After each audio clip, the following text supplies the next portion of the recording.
제가 결혼했을 당시에 다른 신혼부부들도 비슷하지 않겠지만 양가에서 최소한의 도움을 받고 시작하기로 했었습니다. 그때는 신혼집 문제로 많이 토론이 있었는데 그러던 중에 어머님이 말씀하셨죠. 신혼부부가 서울 지역에서 집을 사려고 하면 천천히 아래에서부터 시작하면 되지. 그렇지만 출퇴근 거리까지 생각하면 완전히 지방으로는 못 가니까 수도권에서 집을 사야 해. 하지만 요즘 집값이 많이 오르니까 사회초년생인 우리들에게는 조금 어렵겠지. 어머니께서 이야기하시자 상대가 말했습니다. 사회초년생이라서 버거운 게 아니라 내가 프리랜서로 일하면서 돈을 제대로 못 벌어오니까 그런 거잖아. 요즘에는 많은 사람들이 맞벌이로 돈을 많이 벌어서 전세로 이사를 가는 모양이다. 잘 모르겠지만 나는 먹고 사는데도 부족한데 너희끼리 수도권에 살 건지 말 건지 알아서 하라고 하고 싶어. 하지만 내가 내 입으로 말한 것 같아서 내 아들 출퇴근 걱정을 한다.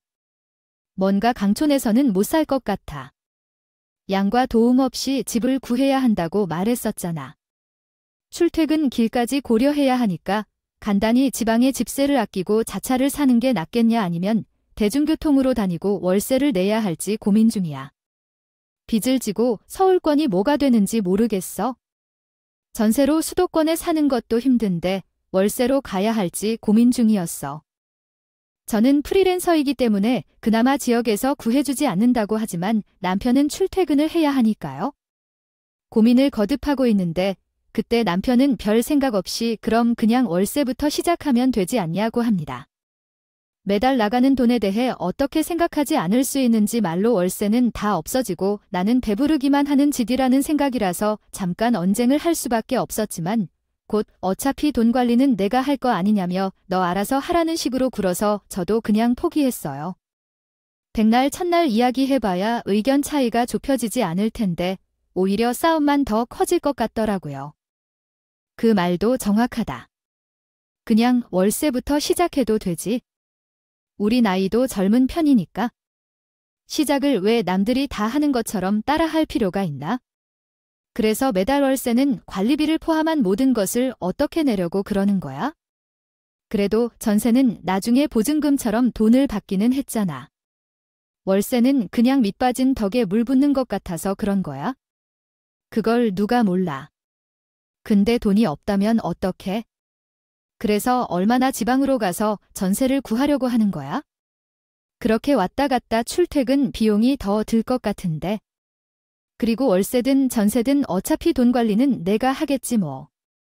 할 텐데 뭐든 그냥 내가 편한 대로 하면 되지. 나는 모르겠어. 아니 지금 뭔가 남이 죽는 일도 아닌데 왜 우리 신혼집을 구하는 게 이렇게 비협조적인지 정말 이해가 안 돼. 그래서 내가 진짜 다 내 마음대로 하면 너도 따라올 생각은 해줄 거야. 물론이지. 돈 관리는 내가 할 거고 그런 게 다 내가 알아서 하면 돼. 돈에 구속받아야 되는 게 아니잖아. 그래도 몇 년 전에 취업에 성공한 남동생이 연락을 주길래 결혼하면 여유 자금도 있어야 한단다. 그러면 심적으로도 여자도 여유를 누릴 수 있고 시부모나 남편에게도 더 떳떳하게 대할 수 있다고 했거든. 내가요.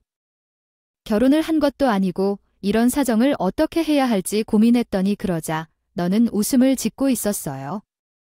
그렇게 얘기하던 중 언제 그렇게 돈을 모았는지 통장 하나를 너에게 주려고 했답니다. 아마 동생들한테 의지하는 부모님들이 많아서 다양한 얘기를 들은 것 같아요. 비록 난 통장을 받기를 거절했지만 부모님 대신 맞벌이하며 나를 챙겨준 누나에 대한 고마움으로 받아들이기로 마음먹었어요. 부당한 맞벌이라고 생각했지만 엄마도 알고 계셨다고 해서 부탁이 계속되자 결국 못 이기고 통장을 받아들였죠. 예상보다 여유자금이 많았기에 그 돈으로 어느 정도 대출을 받아서 작은 전셋집 하나를 구입할 수 있게 되었어요. 너는 언제 이렇게 많은 금액을 모을 수 있었어? 도와주겠다는 그런 친절한 생각을 다 했어.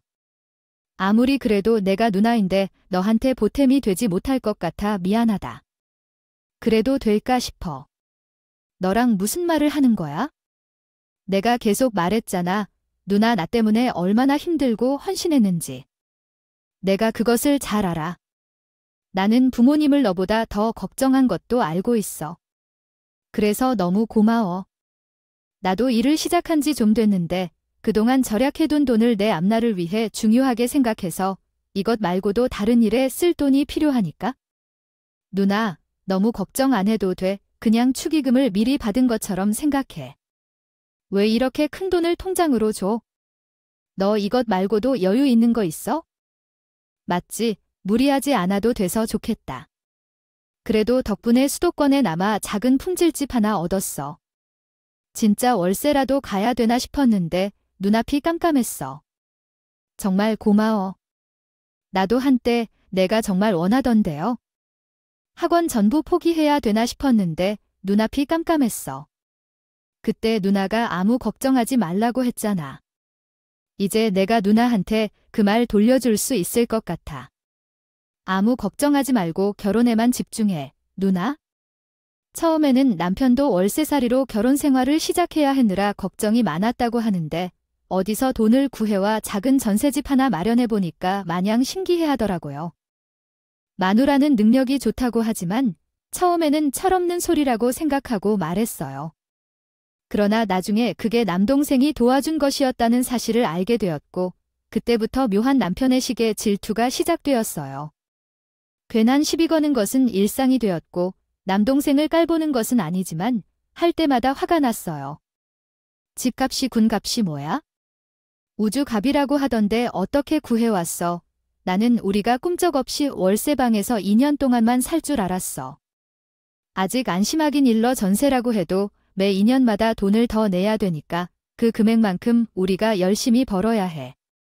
지금 우리가 도움을 받았지만 나중에 다시 손을 벌리기 어려울지도 몰라. 도움을 받은 사람에게 어떻게 도움을 받았느냐고 200만 원도 아닌 몇천 원을 보내면서 턱턱 내줄 수 있는 거야?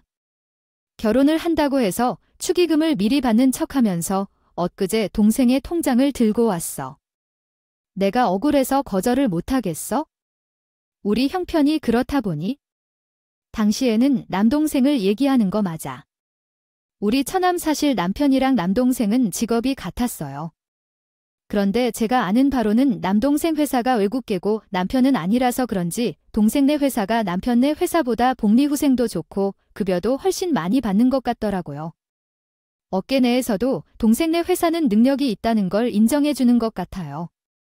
거면 사람이 거기서 일했던 사람이라면 서로 모셔가려고 안다른 기업인 것 같습니다.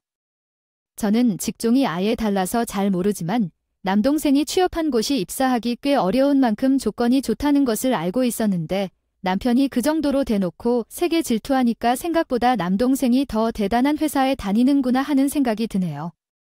능력도 좋네요. 입사한 지 얼마 안 된 것으로 알고 있는데 심지어 나보다 어리니까 경력도 더 짧을 거고 여기에 몇 년생이지만 몇천을 모았다고 하고 월급을 빵빵하게 받는 것 같아요. 그렇게 몇 년생이고 몇천을 모았다고 해도 여동생이 거기에 입사한다면? 준비해 놓으면 되는 거라 생각되더라고. 놀아보니 그곳이 노력만으로 성과를 얻을 줄 알겠더라고요. 노력은 저도 했지만 근데 워낙 까다로워야죠. 얼마나 뛰어난 인재들이 있어야 하는데 한마디로 말해 철인 삼총사 모아놓고 키우겠다는 거야? 처남 능력도 좋은데 그런 회사에서 일한다고? 나는 그게 기대 안 한 거지. 그래서 거기서부터 자격지심이 시작된 건지 몰라. 그러다가 남동생이 우리를 도와줬다는 건 분명한데도 불구하고 고마워하거나 미안한 말을 하기보다는 여유돈이 많아 보여서 부러워하며 비웃으려는데 어이없어서 헛웃음만 나올 뿐인데 그 독불장군이 돈이 좀 필요해지면 회의하고 있다니까. 처남한테 부탁하지 않았냐고 요구했으면 그에 대해 계속 논란을 일으키는 것이 있죠. 그 형태로 돈을 동생에게 맡겨놨냐고 물었으면 그렇게 할 만한 대가치 있고 능력 있는 처남이 있어서 잘 됐네요. 누나가 결혼한다고 축의금을 몇천 원씩 전달해준다. 혹은 전세금 인상에 대해 걱정 없으려면 그만큼 잘 번 돈이 있어야겠죠. 농담이라도 시원하게 이야기할 말씀이었겠네요. 동생에게 돈을 맡겨놓은 적도 없고 그게 대수가 될 만한 일이라도 얘기할 때가 있어요. 더 많은 책임감을 느낄 이유가 없고 숨을 쉴 이유도 없지. 또 잘못된 말은 아니니까요. 누나가 죽는다고 하면 그렇게 잘 번 돈과 능력 있게 겪게 되는 모습이겠죠. 천안 할머니는 도와주시겠어요? 그렇다가 한 번은 명절에 모두 모이게 되는 자리가 마련되었어요. 오랜 병원 생활로 항상 놓치고 지나가야 했던 엄마들 오랜만에 불러 모인 자리예요. 나름 오랜만에 친정집에 다 함께 모이게 됐거든요. 그런데 남동생의 회사에서 업무가 나와 그것을 처리하고 온다며 남동생이 입이 조금 늦어질 것 같다고 해서 참석이 조금 늦어졌어요. 늦은 시간에 남동생이 서둘러 들어올 때 탁자 위에 자동차 열쇠를 올려놓고 그 길을 보자마자 남편이 다시 큰 소리로 칭찬을 하며 남동생을 매우 부러워하는 눈으로 쳐다보더라고요. 전에는 그 열쇠가 무슨 열쇠인지도 모르겠고요. 남동생과 남편이 나누는 대화 내용을 잘 모르겠는데 남편의 반응을 보니 비싸고 좋은 차인 것 같았어요. 출퇴근 거리가 좀 멀어서 이번에 구입한 차라고 남동생이 말했더니 처음에 부러워하는 눈치였던 남편이 갑자기 희생 가득한 눈으로 말했어요. 처남은 좋겠어요. 있는 처지, 없는 처지라 해도. 어디 학원, 어디 자격증 따야겠다 하니까 누나가 알바까지 해서 보내주고 그래서 지금 좋은 직장에 좋은 외제차를 끌고 다닐 수 있는 거잖아요. 나도 그런 누나가 있었으면 좋은 직장에 갈 수 있었는데. 외동아들이라 부모님 후광이 없으니까 뭐 또 다른 데서 이러고 있잖아 지금. 알겠어요. 저는 저남이 잘 된 것은 모두 누나 덕이니까 앞으로도 잊지 말고 누나께 감사한 마음을 가져야 해요. 내 마누라지만 이런 누나가 또 어디 있겠냐고요. 누나에게 잘해야 해요. 항상 좋은 일이 있을 때마다 누나가 잘 도와주고 뒤에서 든든히 받쳐주는 게 맞는 거죠. 그렇게 생각하라는 거죠. 잘난 누나도 좋겠다고 그게 지금 이렇게 다 모인 자리에서 사실 할 말은 아니잖아요. 그것도 다 누나 덕이니까 누나에게 잘해야 해. 혼수나 두는데 엄마까지 다 계시는 자리에서 그렇게 말할 건 뭔가 민망한 것 같았어요. 그래서 제 두 벌이 다 빨개졌어요. 도망치듯 집으로 가자고 말했어요. 남동생도 살짝 당황한 표정으로 항상 누나에게 고마워하고 있다고 하는데 얼마나 민망한지 모르겠어요. 그 자리에 더 머무를 수 없을 것 같아서 거의 남편 집으로 도망쳤어요. 물론 돌아오는 길 내내 남편과 대형 싸움을 했죠. 아니, 너는 무슨 말을 그렇게 해? 내가 말했잖아. 너는 진짜 입에 있는 말 다 꺼내는구나. 내 동생과 엄마 앞에서 그렇게 말할 필요 없잖아. 물론 우리 집에서 내가 정말로 소녀 가장이야. 동생의 학비를 다 책임지거나 그런 거 아니면? 아니야, 내가 뭘 잘못 말했어? 너가 그러는 게? 고등학생 때 알바해서 1,000원 먹은 건 맞잖아. 장모님이 투병 생활이 길어지면서 그 부담이 있었고 병원비도 다 챙겨야 했기 때문에 나는 장학금을 받기 위해 너와 같은 대학에 가지 않았나. 장학금을 받고 대학에 다니는 것이 왜 나쁜가? 그렇다고 해서 나는 취직을 못한 것도 아닌데 내 동생이 얼마나 힘들게 나를 떠밀어 주었어도 제대로 공부하지 않고 놀았을 수도 있는데 잘한 것이지. 정신 차려. 너도 가고 싶었던 학원 갈고 싶었던 자격증 같은 것이 있었을 텐데 너보다 나 하늘의 별 따기에 바쁘다 하느라 너가 하고 싶은 것 하나도 못한 것이지. 그런데 이 정도 훈수는 내가 남편으로서 할 일이 아니야. 그럼 뭐야? 지가 아무리 날뛰어도 집에서 돈이 나오는 구멍이 없는데 그런 스펙을 다 만들 수 있었다고 생각해? 그러니까 왜 그런 말을 명절 때 가족들 다 앞에서 해야 된다고 생각해? 더구나 엄마는 몇 년 만에 병원 밖으로 나온 것인데 왜 그런 말을 하면서 엄마를 불편하게 해야 됐다고 생각해? 우리는 여유가 없어서 차가 없었는데 싸우는 와중에도 그 차 소리가 계속 끊기질 않았어. 남동생은 외제차를 타고 다니는데 그 외제차를 끌고 다니게 뒷바라지 다 해주는 누나는 대중교통을 이용해야 돼. 버스를 탔다가 지하철을 타는 건 어때? 아니요. 왜 그게 되지 않는 것인가? 누가 뒤에서 밀어주겠느냐고요. 나 참으로 당황스러워하는 사람들도 다 이용하는 게 대중교통이 아닌가요? 이것은 자격지심이 아닌 것 같은데 그것을 말해줘도 본인은 그런 것이 없는 자존심 높은 사람이라고 주장합니다. 하지만 어느 팀에 쫓아다니고 얘기했더니 남동생의 외제차 소리가 숨을 죽이게 들려왔다는 것 같더라고요. 그리고 돈도 많고 능력도 좋은 남동생이 있다면 시부모님의 혼수나 그 이상을 해오겠다는 대화로 시작해 당황했어요. 거기서도 상대방의 이해가 안 가는데 그런 아이돈이 있었다는 게 전세도 아니고 집을 아예 매입했다는 이야기였습니다. 구해야 하는 거 아니냐고 생각하는데 왜 그런지도 모르겠고요. 어째서 남동생이 돈을 다 끌었는지 궁금합니다. 얘기는 계속해서 헛소리만 늘어놓지만 제 남동생이 돈을 잘 버는 편이라 해도 이건 도저히 안 될 것 같아서 걱정이 되더라고요. 이런 상황에서도 엄마가 갑자기 상태가 안 좋아진 것 같아서 병원에 다시 검진을 받으러 가게 되었는데 병원에서 입원하게 되었어요. 처음에는 그냥 상태가 안 좋아진 줄 알았는데 그게 아니라 연세가 있으시고 이제 더 이상 약으로 버틸 수 없는 지경까지 왔다는 청천벽력 같은 말을 듣게 된 거예요.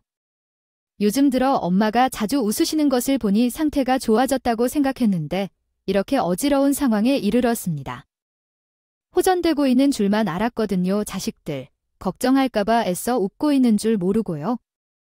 엄마는 계속 괜찮으시다고 한사고 말리셨지만 제가 전혀 괜찮지 않아서 그때부터는 프리랜서 일을 중단하고 엄마 병간호에 매달리기 시작했어요. 어차피 책상을 피한 채 업무하려고 해도 일이 손에 잡히지 않을 뿐더러 걱정돼서 끙끙 앓고 있느니 제 손으로 수발되는 게 훨씬 낫겠다 싶었죠. 물론 제가 일을 그만둘 때마다 남편이 대출 이자는 어떻게 갚을 거느냐고 노발드발하긴 했어요.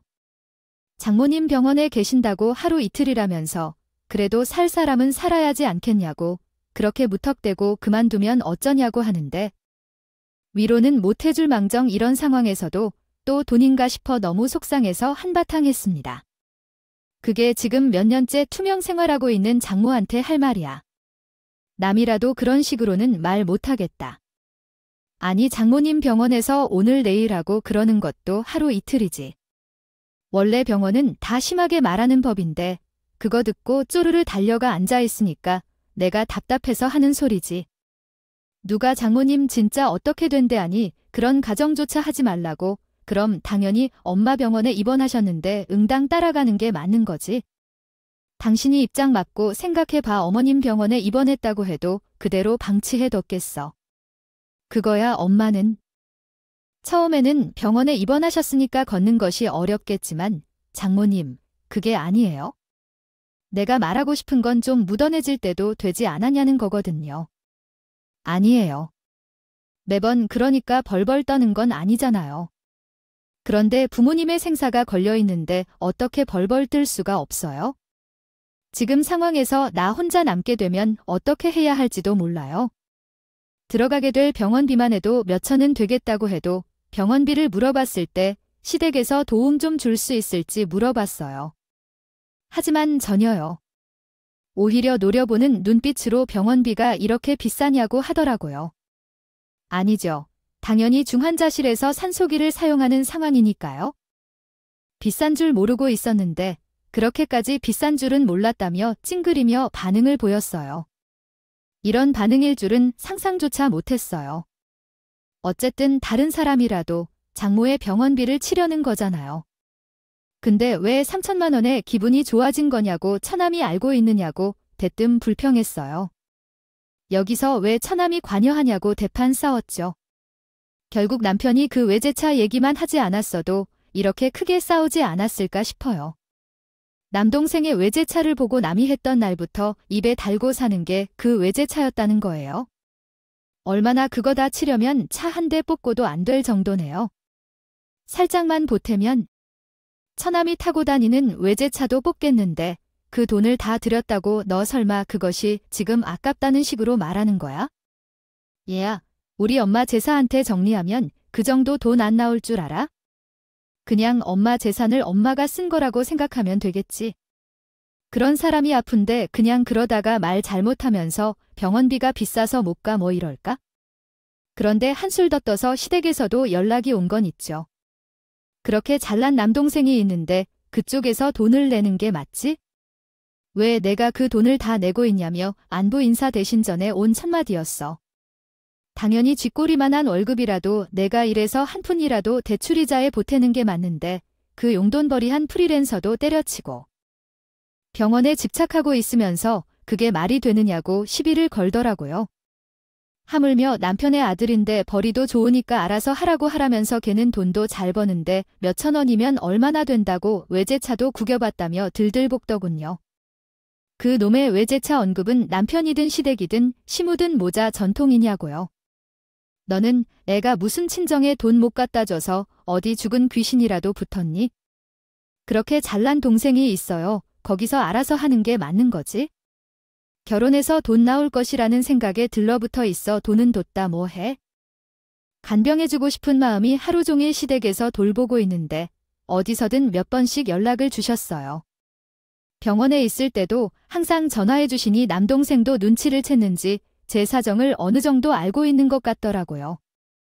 병원 대기실에서 열심히 지내고 있는데 남동생이 옆에 앉아서 조심스럽게 얘기를 건네더군요.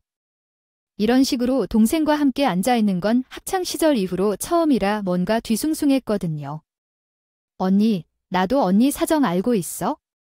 난 눈치가 있는데 모른 척하기 힘들어서 말하고 있어? 언니, 기분 많이 나빠하고 나도. 속상해하지 말고 병원비는 어찌됐든 내가 내는 게 맞는 것 같아요. 어떻게든 자식이다 보니 나도 딸인데 당연히 힘을 보태는 게 맞지요. 갑자기 왜 이런 소리야? 하지만 막말로 말하자면 누나보다는 제 형편이 조금 더 나아요. 나중에 언제든지 엄마의 재산이 나누어질 텐데 지금은 제가 엄마께 효도하게 도와주실 수 있게 해주세요. 상황이 점점 악화되고 있는데 시간은 기다려주지 않고 있어요. 엄마의 병도 더욱 악화되어 가고 있죠. 결국 엄마가 돌아가시게 되었는데 저는 엄마에게 한 번도 호의를 베풀어주지 못한 것이 영원히 가슴 아프군요. 남동생도 엄마를 한 번도 데리지 못한 게 너무 미안하다면서 병실 앞에서 둘이 부둥켜 안고 오랜 시간을 울었던 것 같아요. 내가 엄마에게 해주지 못한 게 너무 많아서.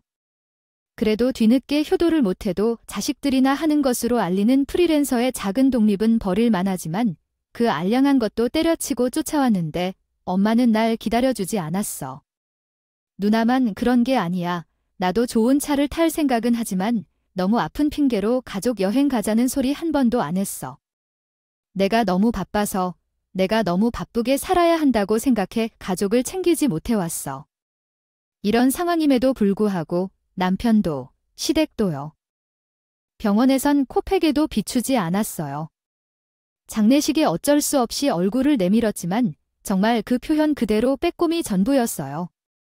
친정엄마는 그렇게 긴 투병 생활 중에 어디서 무슨 정신으로 돈을 모아두셨는지 제사를 정리하고 나니 대출 이자를 갚을 수 있을 만큼의 재산을 상속받을 수 있게 됐죠. 그게 더 속상하고 가슴이 아파서 하루 종일 울어제꼈던 것 같아요. 그때 무슨 정신인지 남편이 그래도 위로를 해주더라고요. 이젠 남편도 좀 철이 드나 싶었죠. 그런데 이게 웬걸, 그래서 저를 위로해줬던 게 아니었나 보더라고요. 그래도 장모님이 그렇게 열심히 모아주셨으니까 우리가 대출 이자도 갚고 좀 여유롭게 숨을 쉴 수 있게 되면 그것이 부모 사랑이고 자식 사랑인 것이죠.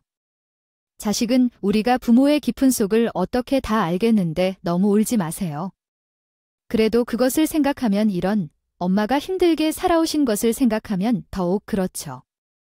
얼마나 불편하게 살면서 이것을 하나하나 모으셨을까 생각만 해도 눈물이 진짜 멈추지 않아요.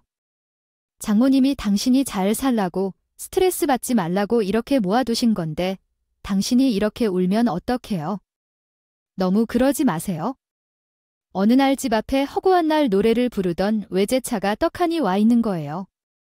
이게 대체 뭐냐고 했더니 장모님께서 그렇게 되는 것을 보시니까요. 부모에게 진심으로 잘해야겠다는 생각을 하게 되었을 때 그것을 터뜨려 말한 적이 있었습니다. 그녀는 안전하고 오래 살아주라고 말씀하셨는데 그 이후 어떻게 반응해야 했을까요? 시아버지는 차를 사셨는데 저는 그 말을 듣고 어떻게 반응해야 할지 고민이 되었습니다. 처남은 스스로 운전해 오셨지만 자기는 어머니 차에 태울 것이라며 이야기까지 했습니다. 하지만 생각해봐도 이해가 가지 않는 건데 이게 맞는 일인가요? 지금 이 차가 우리의 차인가요? 아님 양모님이 되신 이후에 이렇게 되니까 나중에 후회하더라도 부모를 관대히 대해야 한다는 생각이 들었기 때문에 이제라도 움직여야 한다 느낍니다. 효도를 좀 해볼까라는 생각이 문득 들었기 때문에 지금 이것이 효도인 것에 대한 결과물이라고 생각합니다. 우리 엄마가 안전하고 오래 살았으면 좋겠어서 이것을 하나 골랐지만 내가 들고 다니며 사용할까 고민해봤는데 결국은 기능적으로 본인이 좋은 차를 운전하다가 후회하게 되는 경우가 많아서 나중에 후회하지 않도록 이것은 엄마가 사용할 것 같습니다. 하지만 갑자기 떠오르는 생각이 있는데 이것이 지금 나왔다면 우리 엄마의 장례식을 치르는 동안 이미 계약을 체결했다는 것 아닐까요? 그러면 이미 제가 상속받을 것을 고려하고 이를 계약한 것이 되겠지요. 이럴 경우에는 큰 다툼이 일어날 것으로 예상됩니다.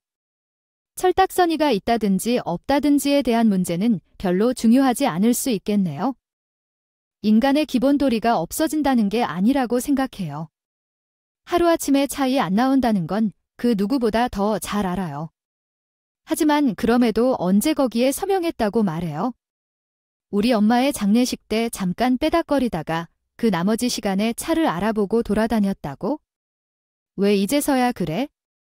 우리 엄마가 없어졌으니까 재산 상속을 받게 되었으니까. 아니, 그런 게 아니라 그냥 시계가 좀 그랬던 뿐이야. 그때 시간이 좀 있었고 어쨌든 장례식 끝나서 휴가를 받았으니까 그렇게 된 거야. 혹은 회사 다니느라 바빠서 잘 알아보는 시간이 없고 아니면 철 없다 해도 정도라는 게 있을 텐데. 처가에 장례식이 있는데 차를 알아보고 다녔다고? 이게 가능한 일인가요? 진실한 사실을 듣고도 믿을 수 없네요. 당신이 우리 엄마에게 무슨 존재였는지요? 돈을 먹는 기계였던 것 같은데 이제는 돈이 나올 것 같아서 당신을 먼저 알아보는 것 같아요. 이게 맞죠? 우리 엄마가 사라진 줄 몰랐을 때 진짜 어려웠어요. 학교를 다니면서 돈을 남기려고 했던 줄 알잖아요. 그래서 한창으로 싸움을 벌였는데 시부모님께서는 그 일을 알아내 버렸다면서 말이 안 되는 소문을 냈어요. 돌아가신 뒤에 수천만 원을 병원에 기부해준다고 좋은 사람으로 기억되려고 돈을 넣으려는 건 뭐예요? 이미 관짝에 다 놓아둔 돈이란 것은 모두 병원비 벌어들이는데 사용되는 거라는데 그건 다 소용이 없어요. 엄마가 정성껏 모은 돈들을 모욕하는 말을 듣자면서 몇 푼짜리를 눈물로 변화하게 되었어요. 가슴에 맺으며 흘리는 것이 그것을 그렇게 말할 수 있을까 생각했어요. 살아있을 때 잘하는 게 당연한 것이라고 하시며 자신의 아들이 똑똑한 것이라고 주장하셨는데 이게 정말 맞는 말인가 싶었어요. 본인은 외제차를 타고 다니면서 엄마는 차 한 번도 못 태워준 것이 어떤 남자 어린이라고 하시는데 이건 또 제 남동생을 그대로 저격한 거라 생각되어요. 그래서 본인은 꼭 그 외제차를 타고 다니겠다고 하시며 아들의 정성을 생각해야 한다고 합니다.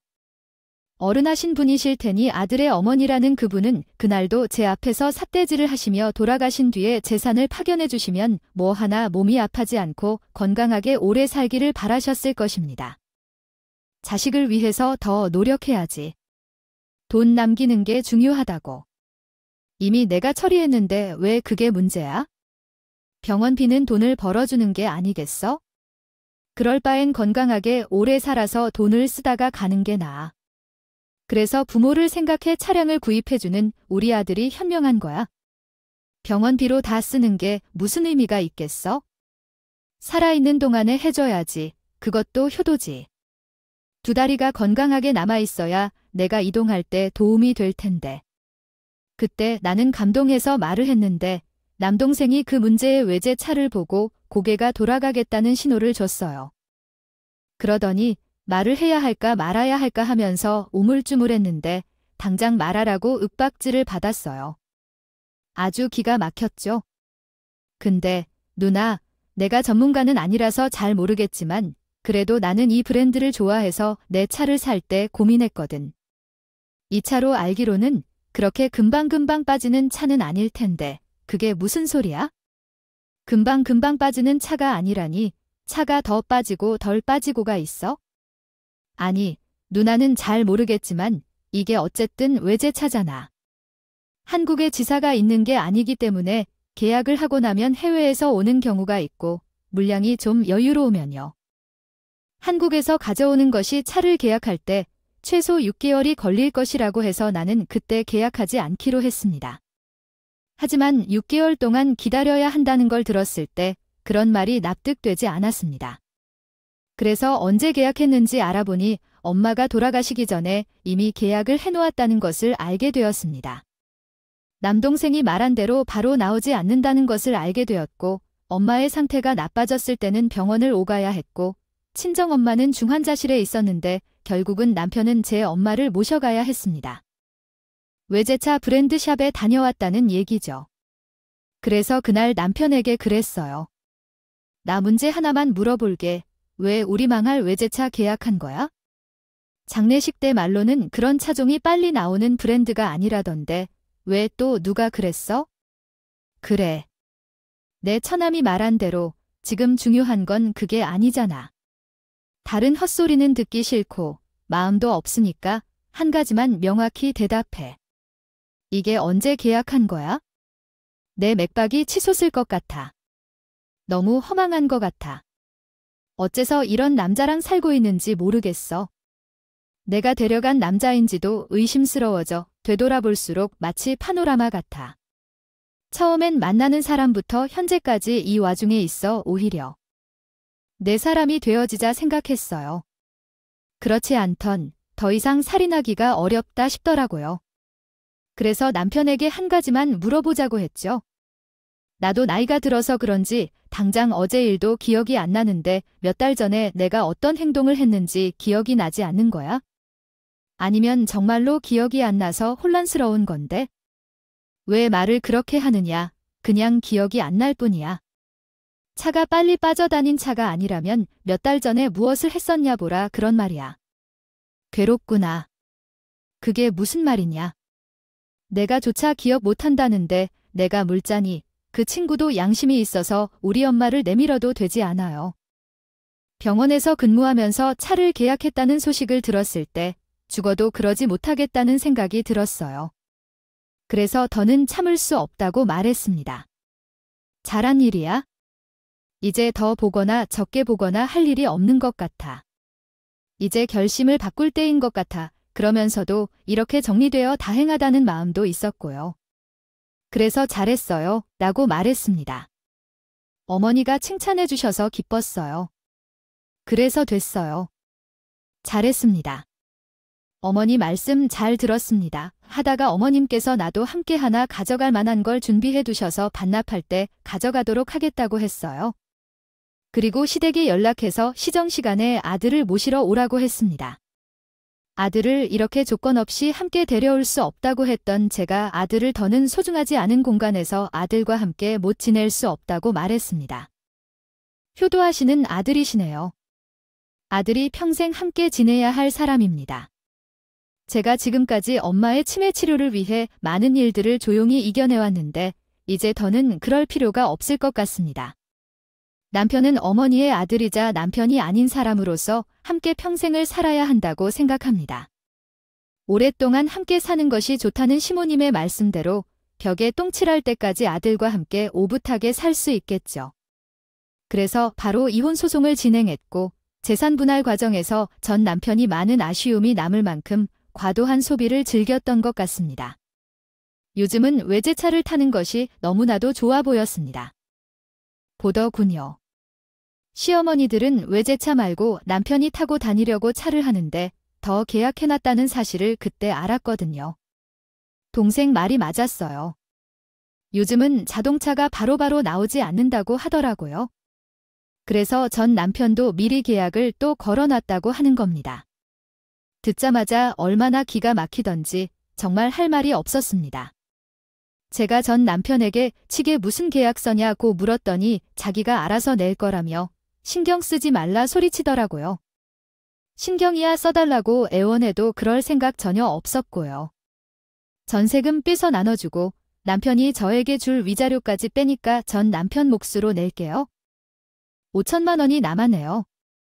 그런데 8천만 원짜리 시어머니 외제차를 산 셈인데요. 시어머니는 자동차 키를 끝까지 손에 쥐고 있는 거예요. 효자인 전 남편은 그걸 바라보기만 하고 있고 자기 아들이 빈털터리가 되어 홀어머니가 됐는데도 정말 답도 없는 집구석이었어요. 그런 두 모자의 눈물겨운 장면을 옆에서 지켜보면서 갈라석을 정말 잘한 것 같다는 생각밖에 들지 않았네요. 당연히 제 동생에게도 이야기해주고요. 결혼해 볼 만한 사람이 어제 보았으니 이제 여한이 없다고 했습니다. 동생도 다행하다고 하더라고요. 현재는 연락처도 차단하고 연락할 모든 수단을 절단해버려서 그 모자가 어떻게 살고 있는지 전혀 모르지만 최소한 나는 인간다운 삶을 잘 살고 있어요. 그렇게 시댁에서 멸시하고 남편이 무시하던 프리랜서도 잘 복직했고 오히려 경력이 쌓이다 보니 예전 전 남편 못지않게 벌면서 대우를 잘 받고 있어요.